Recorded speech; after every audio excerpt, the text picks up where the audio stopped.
It was 3 o'clock in the morning when the phone rang. The voice of Leo, my 16-year-old grandson, was trembling on the other end of the line in a way I had never heard before. "Grandma Elsa, don't go home. Please, just stay where you are." His ragged breath sent a chill through my blood. "Leo? What's happening? Why are you talking like this?" I asked, but he just kept repeating the same thing over and over. "Don't go home, Grandma, trust me. I'm begging you." 10 minutes later, from the window of the hotel where I was staying after visiting my sister in the hospital, I saw the red and blue flashing lights of police cruisers surrounding my street. 5, 6, 7 vehicles. My heart stopped. My house, the house where I had raised my children, where I had celebrated every birthday, every Christmas, was being surrounded as if it were a criminal's hideout. But what I didn't know was that, according to the papers they had filed that night, the criminal was me. 3 hours earlier, when I still believed I had a family that loved me, I had been sitting in that very living room, making chamomile tea. The afternoon had been strange, I have to admit.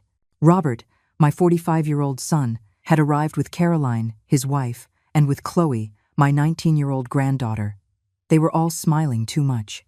Those forced smiles that now, looking back, I realized never reached their eyes. "Mom, we need to talk about some important things," Robert had said, settling into the green velvet couch that had belonged to my mother.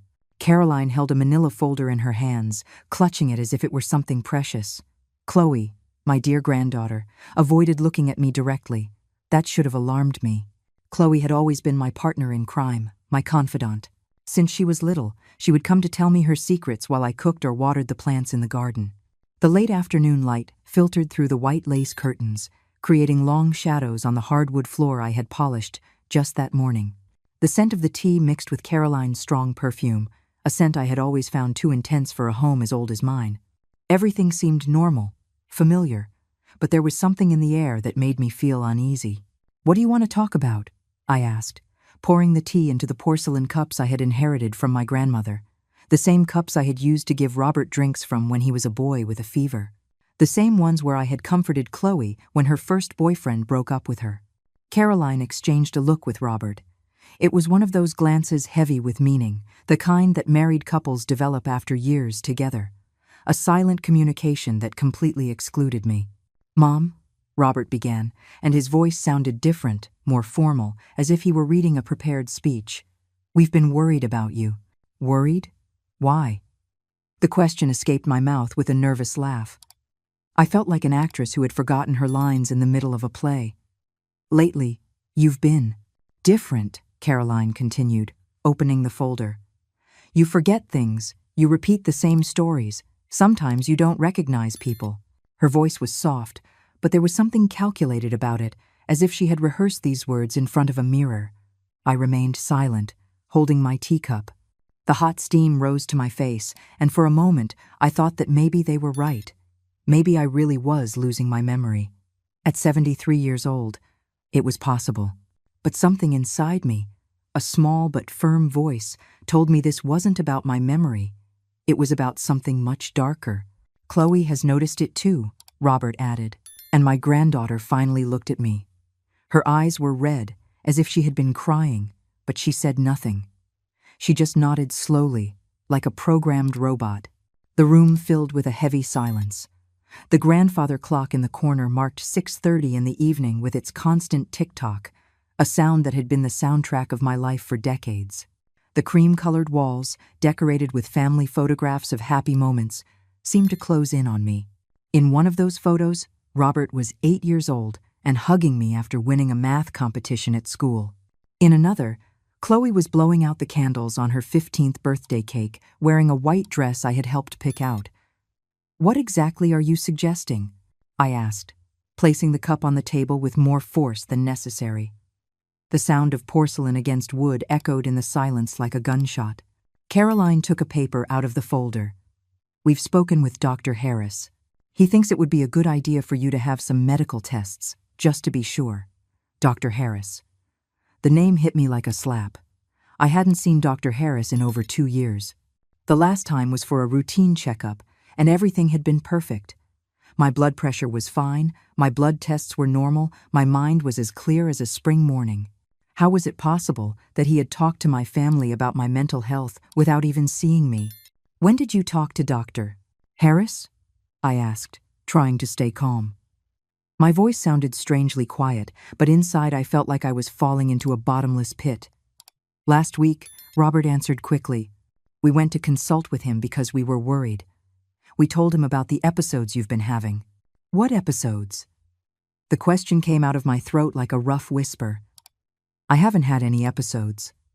Caroline exchanged another one of those looks with Robert. It was like watching a play where I was the only one who didn't know the script. "Mom, last Tuesday you called us 5 times asking if we'd seen your purse. You were holding it in your hands on the 5th call." That was a lie. I remembered that Tuesday perfectly. I had called only once because I couldn't find my car keys, and I had found them in the kitchen 10 minutes later. But when I opened my mouth to contradict her, I saw the expression on Chloe's face. My granddaughter was looking at me with such sadness that the words got stuck in my throat. "And on Friday," Caroline continued, consulting what appeared to be a handwritten list, "you went to the grocery store and bought milk 3 times on the same day. The cashier called us because he was concerned." Another lie. I had only gone to the grocery store once on Friday. I had bought my usual things. I had chatted with Kevin, the cashier who had known me for years, about his new granddaughter. But there was Caroline, with her list, with her expression of concern, so convincing that for a moment I doubted my own memory. The sun had set completely, and the living room lamps created yellow circles of light that didn't quite reach the corners. The shadows seemed to move, as if they were silent witnesses to this surreal conversation. The aroma of the tea had turned bitter in my mouth. "Besides," Robert added, taking out his cell phone, "you've been doing strange things with your money." The screen lit up his face as he showed me a screenshot of my bank account. "Last month, you withdrew $3,000 in cash. When we asked you what you needed it for, you couldn't tell us." My blood ran cold. I had withdrawn that $3,000 to help Leo with his college expenses. It had been a secret between him and me because I knew Robert would object, thinking it was too much money for a 16-year-old. But Leo had gotten a partial scholarship to study engineering, and he needed money for books and materials. I had been clear with him, it was our secret until he turned 18 and could manage his own finances. "I know perfectly well what I used that money for," I said. But my voice sounded less convincing than I had hoped. "For what?" Caroline asked, leaning forward. There was something in her posture, in the way she held her pen over her notepad, that made me feel like I was being interrogated. I couldn't tell them the truth, not without betraying Leo's trust. But my silence was interpreted as confusion, as proof that I was truly losing my mind. I saw Robert and Caroline exchange another glance, this time of satisfaction. "Mom," Robert said, his voice softening like it did when he was a child and had broken something, trying to avoid punishment. "We just want to take care of you. This house is too big for you alone. There are stairs. There are so many rooms to keep clean. It would be much easier for you to live somewhere smaller, more comfortable." There it was. The real reason behind this whole charade. My house. This 2-story house, with its 4 bedrooms, its garden full of rose bushes I had planted myself, its spacious kitchen where I had prepared thousands of meals, its living room where I had comforted my children when they cried, where I had celebrated every one of my grandchildren's achievements. This house that I had bought with my late husband by working day and night for 30 years. This house, which, according to the most recent estimates, was worth around $250,000. "My house is perfectly fine as it is," I said, and this time my voice was firm. "I don't need to move anywhere." "But think about it, Mom," Caroline insisted. "A nice, modern apartment. No stairs to climb, no garden to maintain. You could use the money from the sale to travel, to enjoy your final years." My final years. As if I already had 1 foot in the grave. As if my life was a countdown that only they could see. Chloe cleared her throat. "Grandma, maybe you could consider moving closer to us. There's a really nice residential complex a few blocks from our house. You could visit us every day." For the first time in the conversation, Chloe had spoken directly to me, but even her words sounded rehearsed. I looked into her eyes, searching for any trace of the granddaughter I had raised, the one I had comforted when her parents fought, the one who came to me for advice about boys and life. But the person in front of me was a stranger with my granddaughter's face. "And what if I don't want to move?" I asked. The question hung in the air like smoke. The silence that followed was more eloquent than any answer. Robert shifted uncomfortably in his seat. Caroline closed her folder with a sharp snap. Chloe looked down at her hands. "Mom," Robert finally said, "if you're really sick, if your mind is affected, then maybe you're not capable of making that decision for yourself." The words fell like stones into a calm lake, creating ripples that spread throughout the room. I understood in that moment that this wasn't a conversation. It was a declaration. They had already decided my future. They had already drawn up the blueprints for my life without consulting me. They just needed my signature, my cooperation, my surrender. I rose from my chair slowly. My legs were shaking, but not from weakness, from a cold anger that was beginning to grow in my chest like a poisonous plant. "I think it's time for you to leave," I said. Robert stood up too. "Mom, don't be angry. We're just trying to help you." "Help me?" The word sounded like a bitter laugh. "Help me by telling a doctor I haven't seen in years that I'm losing my mind? Help me by inventing episodes that never happened? Help me sell my house without my consent?" "No one said anything about selling without your consent," Caroline protested, but her voice sounded hollow. I walked them to the door in silence. The night air was cool and smelled of jasmine from my neighbor's garden. The streetlights had just come on, creating golden pools on the pavement. Everything seemed normal, ordinary, but I knew that nothing would ever be the same. Before getting into the car, Chloe came over to me. For a moment, I thought she would hug me, that she would tell me this was all a terrible misunderstanding, but instead, she handed me a folded piece of paper.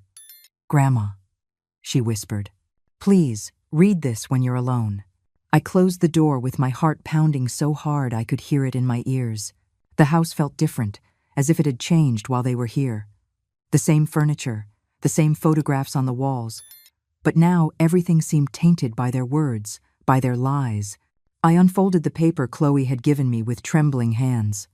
Her handwriting, that round script I had taught her when she was 7, said simply, "Grandma, be careful. They're not telling the truth. I love you." I collapsed onto the couch, holding the note to my chest. At least Chloe. At least she knew something was wrong.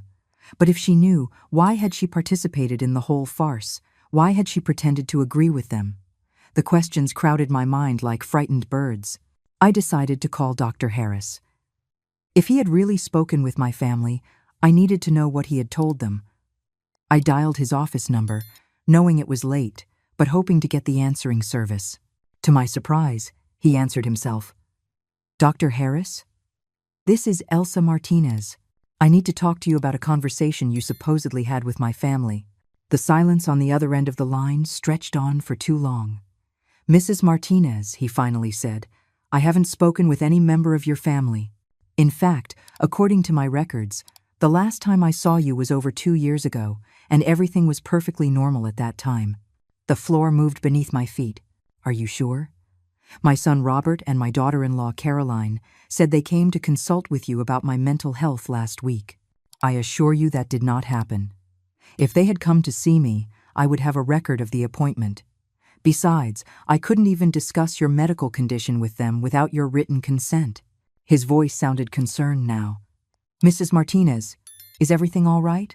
I hung up the phone without answering. My hands were shaking so much I could barely hold the receiver. They had lied. They had lied about everything. Dr. Harris, the episodes of confusion, the repetitive calls, the multiple milk purchases. It had all been an elaborate fabrication designed to make me doubt my own sanity. But why? What did they gain from it? The answer came like a lightning bolt. The house, the $250,000 it was worth, my savings account, where I had another $80,000 accumulated over years of work and my late husband's pension, my life insurance policies, my will, where I left everything equally divided between my 2 children and my grandchildren. But if I was declared mentally incompetent, if I was put in a nursing home, Robert, as my eldest son, would have legal power over all my finances.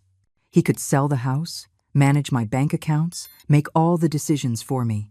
And Caroline, his calculating wife, would be right there to ensure that every penny was managed according to her own interests. I went up to my room with legs that felt like jelly. I needed to think. I needed to understand the magnitude of what I was facing. But when I reached the second floor, I noticed something that made my blood run cold. The door to my late husband's study was ajar. I always kept it closed, always. I entered slowly. The files I kept on the desk had been moved. Not obviously, but I knew every paper, every document. Someone had been going through my things. The drawer where I kept important papers was slightly open, something I would never have left that way. I checked quickly. My will was still there, but there were fingerprints on the envelope. The deeds to the house had been photocopied. I could see the scanner marks on the edges. My bank statements had new creases, as if someone had studied them carefully. When had they done this? How had they gotten in?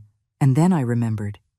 Last week, when I went to visit my sister at the hospital, I had given my keys to Chloe to water the plants. "Of course, Grandma. Don't worry about a thing," she had said with that sweet smile that now seemed sinister in retrospect. My own granddaughter had allowed them to search my house. She had been their accomplice. I ran down to the kitchen and checked the drawer where I kept the spare key. It was gone. They had made copies. They could enter my house whenever they wanted, take whatever they needed, look for any document that would serve their plan. The phone rang and I nearly jumped out of my skin. It was a number I didn't recognize. "Mrs. Martinez?" The voice was professional, formal. "I am Vincent Blackwood. I represent your family in some legal matters. Could we meet tomorrow to discuss some care options that might benefit you?" "What family?" I asked, though I already knew the answer. "Your son, Robert, and your daughter-in-law, Caroline, have consulted me about the possibility of establishing a legal guardianship due to your medical situation. I understand there have been some concerning episodes lately." I hung up the phone without another word. They had already contacted a lawyer. They were already moving the legal pieces to have me declared incompetent. How long had they been planning this? Months? Years? I thought of all the times Caroline had casually suggested the house was too big for me. All the times Robert had commented on how expensive it was to maintain such an old property. All the times they had talked about nursing homes as if they were luxury resorts where I would be very happy. They hadn't been innocent comments. They had been seeds, carefully planted over months to prepare the ground for this moment.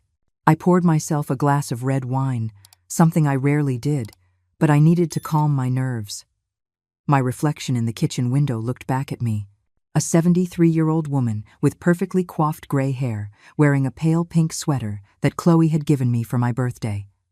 I looked exactly like what I was. An ordinary, vulnerable, easily fooled grandmother. But inside, something had changed. A hardness I didn't know I possessed was beginning to crystallize in my chest. If they wanted to play dirty, if they wanted to use my love for them as a weapon against me, then they needed to know who they were dealing with. I went to my room and pulled a shoebox from the back of the closet. Inside were my most important documents. Copies of my will, the original papers for the house, my insurance policies, my bank statements. There was also something I had kept for years without thinking I would ever need it. The letters my late husband had written to me during our courtship, where he mentioned his plans to buy this house for our future family. But more importantly, there was a sealed envelope containing something that not even Robert knew existed. Leo's adoption papers. When he was 3 and his biological parents died in an accident, Robert and Caroline had legally adopted him.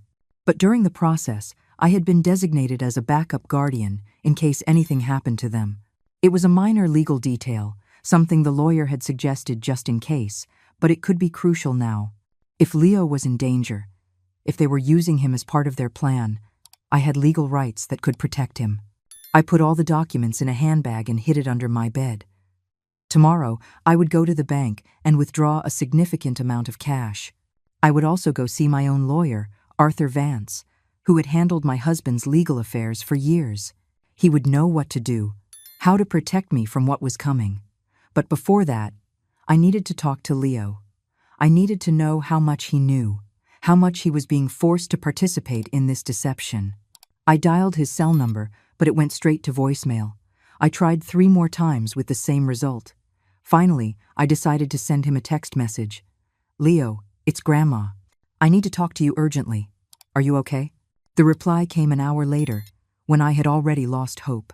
"Grandma, I can't talk on the phone." Dad checked my phone. "I'm going to school early tomorrow. Can you meet me at the park across from the school at 7 o'clock in the morning? I have something very important to tell you." My heart pounded. Leo knew something. And whatever information he had, it was serious enough that he was afraid of his father finding out. I didn't sleep a minute that night. I sat in my favorite chair, looking out the window at the silent street, thinking about everything that had changed in just a few hours. This morning, I had been a trusting, happy grandmother. Tonight, I was a woman who had discovered that the people she loved most in the world had betrayed her in the cruelest way possible. But I was also a woman who had survived 73 years in this world, who had raised 2 children alone after being widowed, who had worked for decades to build a decent life, and I was not going to let them take it from me without a fight. When the first light of dawn began to filter through the curtains, I got dressed carefully. Comfortable pants, walking shoes, a jacket with large pockets where I could hide important documents. I pulled my hair back into a low bun and put on a pair of sunglasses. I was going to war.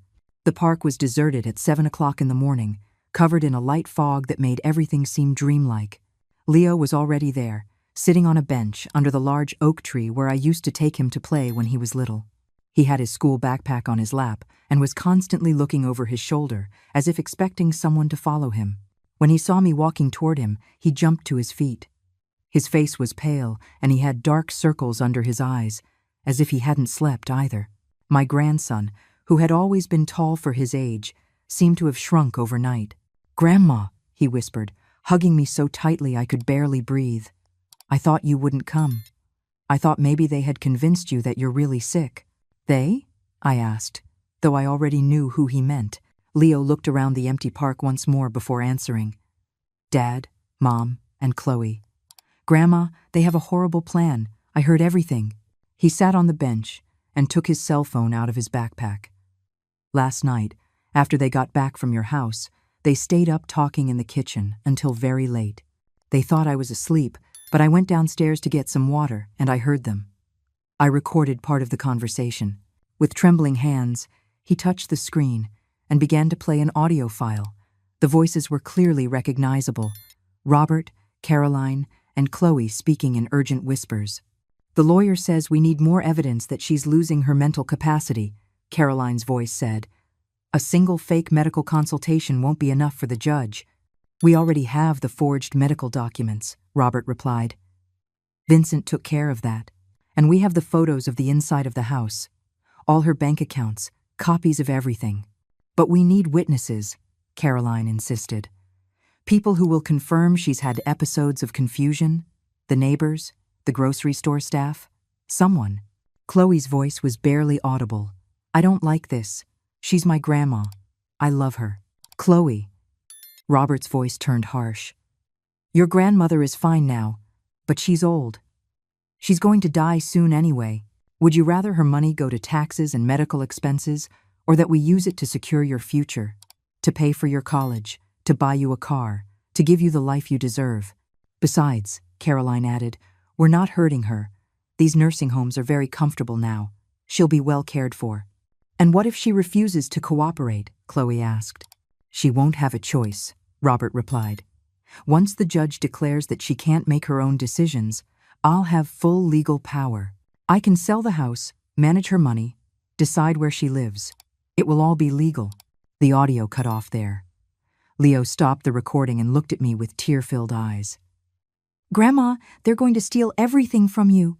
And they're going to make you believe you're crazy so no one will believe you when you try to defend yourself." My world tilted.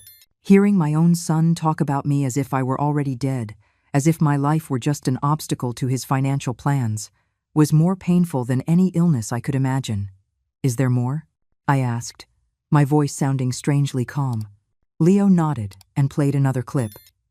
This time it was a conversation between Caroline and someone else, probably on the phone. "Yes, Vincent, I understand. No, she doesn't suspect anything yet. The forged medical documents are perfect. No one will question them. We have pictures of her, looking confused, at the grocery store. We took them last week when she went shopping. In the photos, she looks disoriented because she was reading her shopping list, but a judge won't know that. The plan is to file the guardianship petition on Monday. By Wednesday, we should have full legal control. Monday. It was Friday. I only had 3 days. Leo, I said, taking his hands in mine. What else do you know? They've talked about you. His expression darkened. That's the part that scares me the most, Grandma. Last night I heard Dad talking to Mom about legally changing my last name once I turn 18. They want me to be called Leo Martinez instead of Leo Hernandez. I didn't immediately understand why that was important, but Leo continued, I think they want me to inherit some of your money automatically, as if I were your biological grandson. But, Grandma, there's something they've never told you. Something about my adoption. My heart stopped. What is it? When my biological parents died, there was a will. They left me money, but it's in a trust fund that I can't touch until I'm 21. It's about $150,000. Dad and Mom have been using that money for their expenses, telling me it was for my care and education, but I've seen the statements. They've spent almost all of it on things for themselves. The picture was becoming clearer and more horrifying. Not only were they planning to steal my money, but they had already been stealing Leo's money for years. Do you have proof of that? I asked. Leo pulled a folder from his backpack. I've been collecting documents for months. Bank statements, receipts, pictures of the expensive things they've bought. Mom's new car, the European vacation last year, their kitchen remodel. All paid for with my trust fund money. I quickly looked through the papers. It was enough evidence to send them to jail for embezzlement of a minor's funds. Leo, this is very dangerous. If they find out you know all this. I know, Grandma. That's why we need to act fast. He leaned toward me, his voice barely a whisper. I have a plan, but I need your help. What plan? Tonight they're going out to dinner to celebrate that everything is working out perfectly. Chloe is supposed to stay with me, supposedly to watch me, but really to make sure I don't do anything suspicious. But Chloe doesn't know that I know about the recordings on my phone. He pulled a second phone from his backpack. This is a prepaid phone I bought with my allowance money. Chloe doesn't know it exists. Tonight I'm going to pretend I'm sick to stay in my room. I'm going to record everything I can, phone conversations, documents on Dad's computer, any additional evidence. That's too risky, Leo. It's riskier to do nothing and let them steal everything from you. His eyes had a determination that reminded me of myself at his age. But I need you to do something too. What? You need to go to the bank today and take out all your money. Everything. And you need to go to a lawyer and change your will. Make me your main heir. Leo, I can't do that. You're too young and… Grandma, listen to me. His voice became urgent. Not forever. Just until this is over. If something happens to me, if they do something to me, at least your money will be protected. And when I turn 18, I can transfer everything back to you. The logic was sound, but the idea of involving a 16-year-old boy in this battle terrified me. There's something else, Leo continued. The lawyer they hired, Vincent Blackwood, is the same one who's been managing my trust fund. He's been in on this from the beginning. We can't trust him. I took out my phone and dialed the number of Arthur Vance, my trusted lawyer. After several rings, he answered with a sleepy voice. Mr. Vance, it's Elsa Martinez. I need to see you urgently today. It's a legal emergency. Mrs. Martinez, of course. Can you be at my office at 9? I'll be there. I hung up and looked at Leo. All right, we'll do this together. But you need to promise me that if at any moment you feel you're in danger, you will call me immediately. I promise, Grandma. He hugged me again, and for a moment, he was just my scared grandson, instead of the brave young man who was risking everything to protect me. Leo, one more question. Is Chloe really okay with all of this, or are they manipulating her too? His expression saddened. At first, I thought they were forcing her, but yesterday I heard her on the phone with a friend. She was talking about the new car Dad is going to buy her when this is all over. She's just as involved as they are, Grandma. She's just a better actress. Those words hurt the most. Chloe, my sweet granddaughter, the little girl I had comforted through her nightmares, had consciously chosen to betray me for money. We parted ways in the park, each heading to our own battle. Leo went to school, feigning normalcy while preparing his undercover operation for that night. I headed to Arthur Vance's office, carrying a bag full of documents and the weight of a betrayal I still couldn't fully process. As I walked to my car, a single question echoed in my mind. How had I raised a son capable of this? At what point had I failed so badly that Robert had grown up thinking my life was worth less than his financial comfort? But there was no time for self-pity. I had work to do. Arthur Vance's office was on the second floor of a red brick building in the city center. He was a 65-year-old man, bald, with thick glasses and a measured way of speaking that had always calmed me. But this morning, as I told him the whole story, I saw something in his eyes I had never seen before, pure fury. "Elsa," he said after listening to Leo's recordings and reviewing all the documents, "this isn't just a family betrayal. This is large-scale criminal fraud. Forged medical documents, impersonating a licensed physician, conspiracy to commit fraud, embezzlement of a minor's funds, possible extortion.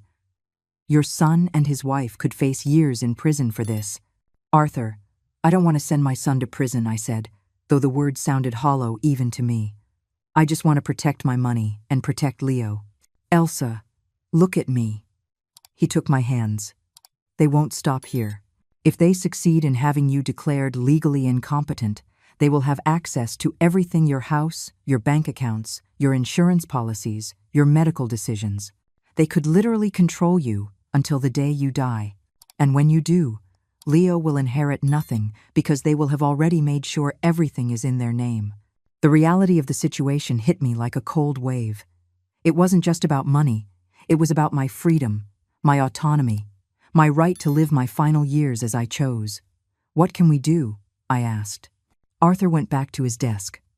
"First, we're changing your will immediately. We'll name Leo as your primary heir. But we'll also set up legal protections to ensure Robert can't challenge it, claiming undue influence." We spent the next hour filling out paperwork. I changed my will to leave 70% of my assets to Leo under the condition that he couldn't access the money until he was 21, and that it would be managed by an independent trust until then. The rest would be divided among my other relatives, with specific clauses preventing Robert or Caroline from touching a cent. "Second," Arthur continued, "we're establishing a durable power of attorney that specifically excludes Robert from making any medical or financial decisions for you. Leo will be your backup legal representative, and I will be the primary." He stamped the documents with his notary seal. "Third, we're going to the bank right now, and you're going to transfer all your money to new accounts that only you control." At the bank, I discovered something that chilled me to the bone. When I asked for the statements from the last 6 months, the teller showed me several transactions I hadn't authorized. Small but constant withdrawals. $50 here, $100 there. In total, nearly $3,000 had disappeared from my savings account. The teller reviewed the records. "According to our files, you authorized these transactions over the phone. We have recordings of the calls where you confirm your social security number and answer the security questions correctly." Arthur and I exchanged a look. A few minutes later, we were in a private office listening to my own voice authorize transactions I had never made. But it wasn't my voice. It was a very good imitation, but it wasn't me. "It's Chloe," I whispered. "My granddaughter can imitate my voice perfectly." "Mrs. Martinez, this is bank fraud," the teller said, mortified. "We need to report this to the authorities immediately." "Not yet," Arthur said quickly. "First, we need to secure the remaining funds and gather more evidence." I closed all my existing accounts and opened new ones with completely different passwords, transferring the $78,000 that remained. As we left the bank, my phone had been ringing constantly. 12 missed calls from Robert and 8 increasingly desperate texts. "Mom, where are you? We went to your house and you're not there. Mom, we're worried. Please call us. Mom, doctor. Harris wants to see you this afternoon for an evaluation. It's important." The last message was different. "Mom, if you don't call us in an hour, we're going to have to call the police. We're worried you might have gotten hurt or confused." They're starting to panic, Arthur observed. They probably went to the bank and found out you moved your money. I decided to call Robert to maintain the facade of normalcy until Leo could get more evidence that night. Mom, thank God, Robert said when he answered. Where have you been? I went shopping and had lunch with a friend. I lied smoothly. Why all the fuss? Why? Because we were worried. You seemed so confused yesterday, we thought maybe. I'm perfectly fine, Robert, I said, my voice calm and motherly. In fact, I've been thinking about what you said yesterday. Maybe you're right. Maybe I do need some help. There was a telling silence, then muffled whispers. Really, Mom? Are you willing to consider our suggestions? Yes, dear. I think maybe I've been too stubborn. Could we talk tonight? Maybe you could come over with Caroline and the kids for dinner. Of course, Mom. Is 7 o'clock okay? Perfect. I'll make your favorite. I hung up and looked at Arthur. I've laid the bait. Now they think I'm giving in easily. Excellent, he said. That will make them overconfident. Now we need to set the trap. We spent the rest of the afternoon setting up hidden security cameras in my house. Arthur had called a trusted private investigator, an ex-cop named Frank, who arrived with professional surveillance equipment. These will record everything, Frank explained, installing tiny devices in the corners of my living and dining rooms, high-quality audio and video.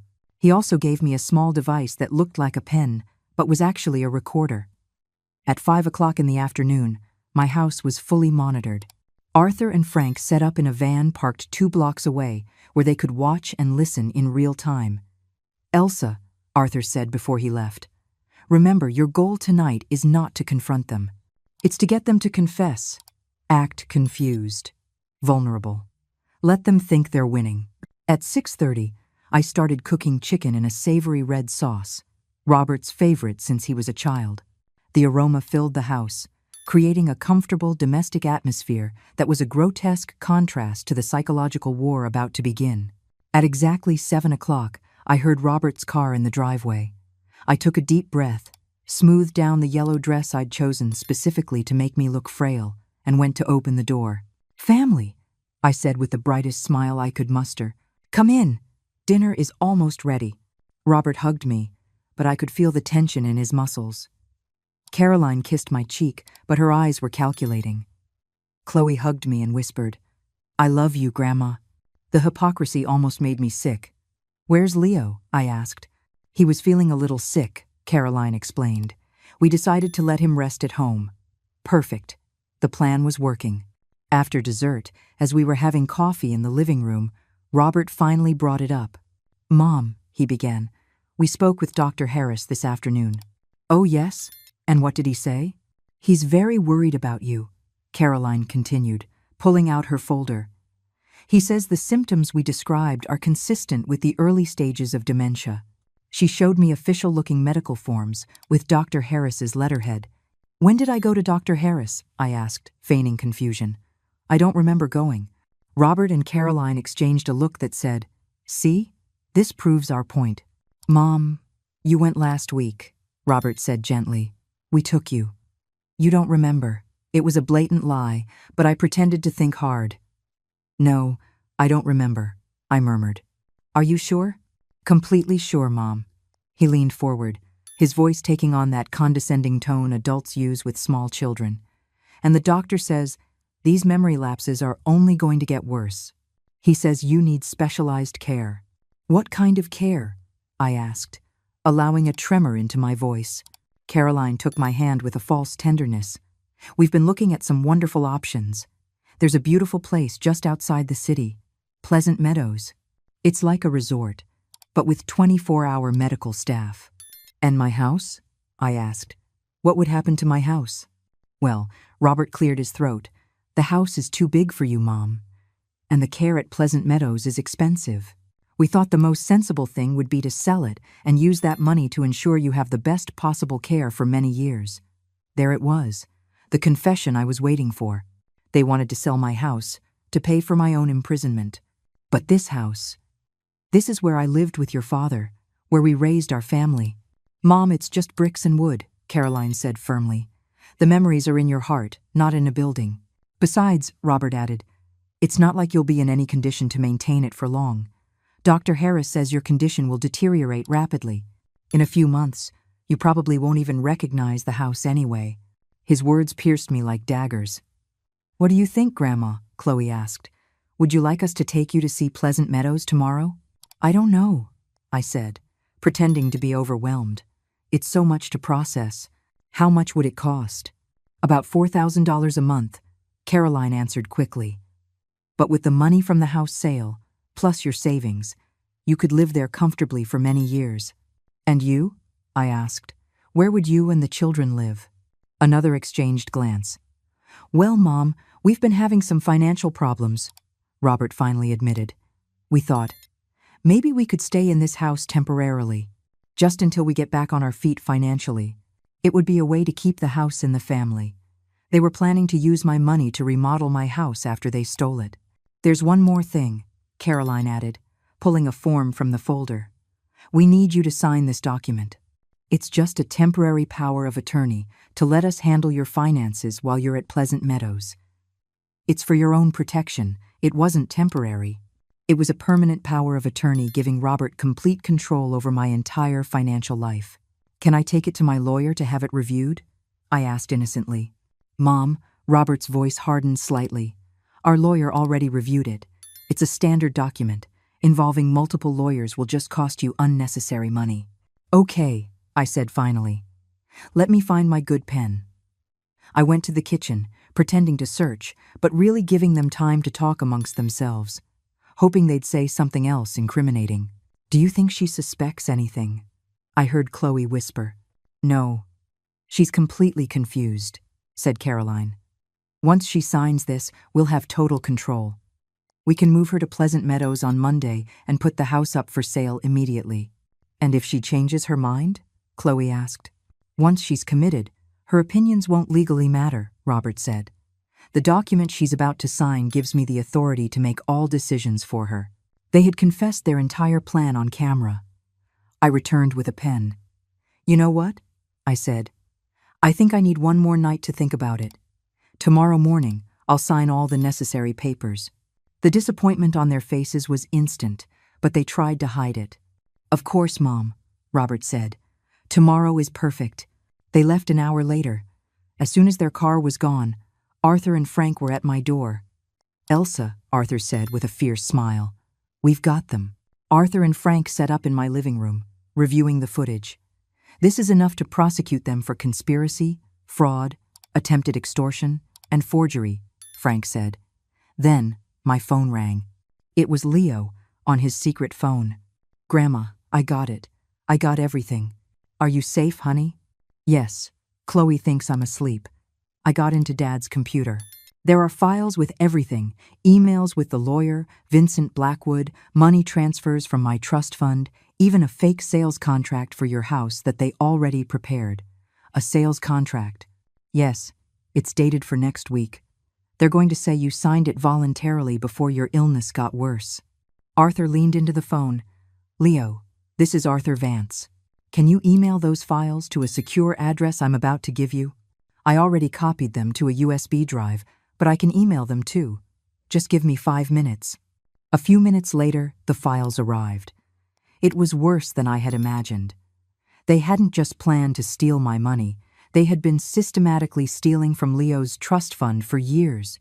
It was at that moment, as we stared at the proof of their crimes, that my regular phone rang. It was an unknown number. "Mrs. Martinez? It's Sergeant Miller from the police department. We've received a report that you've had a mental breakdown and have abducted your grandson, Leo. We need you to come to the station immediately." Another call came in from Vincent Blackwood. "Mrs. Martinez, I've been informed of the situation with Leo and your recent erratic behavior. I strongly suggest you turn the minor over to the authorities and submit to a voluntary psychiatric evaluation. This could prevent more serious criminal charges." The corrupt lawyer. They had completely flipped the narrative. Now I was the criminal, the senile grandmother who had kidnapped her own grandson. It was brilliant and diabolical. "They've called the police," I told Arthur, showing him my phone. "They're saying I kidnapped Leo." Arthur listened to the messages. "It's a desperate but smart move. They're trying to get control of you before you can press charges against them. What do we do? We accelerate everything. We're going to the district attorney's office right now. With Leo. We woke Leo and left through the back door, using Frank's van parked on the next street over. We hadn't driven 2 blocks before we saw the squad cars turning onto my street. The DA, a woman in her 50s named Noemi Vasquez, met us in her office at exactly 8 o'clock. "Before I review your evidence," she said, "I need to speak with Leo alone." 20 minutes later, they emerged. The DA's expression had changed completely. "Mrs. Martinez, it's clear Leo came to you voluntarily. There is no evidence of abduction. Now, please show me the evidence you have against Leo's adoptive parents." We spent the next 2 hours presenting everything. When we finished, she leaned back in her chair. "This is a case of massive fraud and child abuse," she said. "I'm issuing arrest warrants immediately." Her phone rang. After a brief conversation, she hung up. "There are new developments. The police went to arrest Robert Martinez and Caroline Hernandez an hour ago, but they weren't there. Neighbors saw a moving truck at the house very early this morning. It seems they fled." My heart sank. "What about Chloe?" Diego asked in a small voice. "Chloe disappeared with them as well. Since she's an adult, she will face charges when we find them. We've frozen all their bank accounts and issued a nationwide alert. They won't get far," she added. We also discovered that the lawyer, Vincent Blackwood, has serious issues with the state bar. He's been suspended from practicing law for 6 months for unethical conduct in prior cases. Any document he prepared for your family is legally invalid. The DA arranged for Leo to stay with me under the supervision of a social worker until the situation was resolved. On the way home, we stopped at the bank. The DA had been true to her word. A court order had been issued, returning all the stolen money to my account and to Leo's trust fund. In total, they had stolen nearly $90,000. 6 months later, I was in my garden watching Leo plant tomatoes when the phone rang. It was DA Vasquez. "Mrs. Martinez, we found them." "Where were they?" "In a small town in Arizona, working on a farm under false names. They're being transported back today to face the charges." The trial took place 3 months later. I testified, not with anger, but with a deep sadness for everything that had been lost. When Leo testified, his voice was firm but pained. He spoke of years of feeling used, of discovering that the people he loved had been stealing his inheritance since he was 3. "Do you forgive them?" Robert's defense attorney asked him. Leo thought for a long time. "I forgive them for what they did to me," he said finally, "but I can't forgive them for what they did to my grandmother. She didn't deserve that." The sentences were severe. Robert received 5 years in prison for fraud, embezzlement, and conspiracy. Caroline received 4 years. Chloe, because of her age at the time of some of the crimes, received 3 years of probation and 800 hours of community service. Vincent Blackwood, the corrupt lawyer, was permanently disbarred and received 2 years in prison. After the trial, Chloe approached me on the courthouse steps. "Grandma," she said, her voice a bare whisper, "can you ever forgive me?" "Chloe, I already forgive you," I told her. "But forgiveness doesn't erase the consequences. You have lost my trust forever, and that is something you will have to live with." 2 years later, Leo graduated from high school as the valedictorian of his class, with a full scholarship to a prestigious university for engineering. "Grandma," he said as we toasted with sparkling cider, "do you ever regret fighting them?" "Never," I answered without hesitation, not just because I had a right to protect what was mine, but because I had a duty to protect you, and I had a duty to teach you that actions have consequences.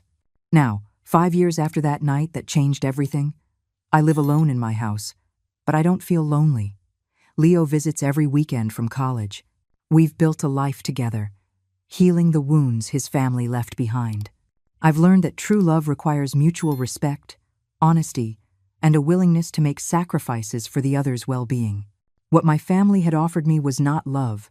It was toxic dependency disguised as affection. Yesterday, Leo brought me flowers from his university's garden. "For the bravest woman I know," he said. "I don't feel brave. I just feel like a woman who did what she had to do. But maybe that's what being brave really is, not the absence of fear, but doing the right thing in spite of it. Tonight, as I write these last words in my journal, I can hear the sound of rain gently tapping against the windows of the house I almost lost. Leo is upstairs studying for his finals. The chamomile tea is cooling on the table beside me. Everything is quiet, safe, and in its right place. They never touched my name again, and I never went back.